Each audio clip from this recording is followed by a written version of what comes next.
বন্ধুরা দেখো কি বিগ সাইজ দাঁড়াস। ই বাবা, পুরো ইয়েলো হয়ে গেছে। ই বাবা দেখো, এই আমার বাড়ির সামনে জঙ্গলে কি বড় সাইজ দেখো। যা যা যা যা যা যা, আই মিষ্টু শট দৌড়ে আসবে, ভয় পাবি। দেখেছো কত বড় সাইজ দেখো।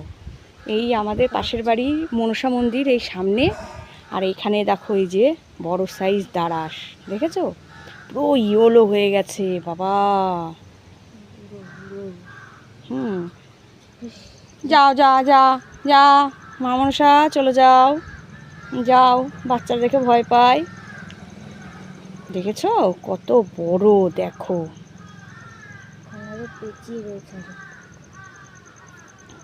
পুরো মানে অনেক পুরনো সাপ দেখে বোঝা যাচ্ছে, কারণ আমরা ব্ল্যাকটা দেখি সচরাচর, কিন্তু দেখো এখানে ইয়েলো হয়ে গেছে, বুঝতে পারছো? তাহলে অনেক পুরনো সাপ। এখানে আবার মনসা মন্দিরও আছে আমার পাশের বাড়ি, দেখতে পাচ্ছ কত বড়। মা মনসার বাহন দেখো তো বড়, নড়ছে না, চুপচাপ রয়েছে, রেস্ট করছে, মনে হয় কিছু খেয়েছে ব্যাং ট্যাং। আমার তো খুব ভয় করছে। ভয় করে না এখন বেশি একটা, দেখেছো?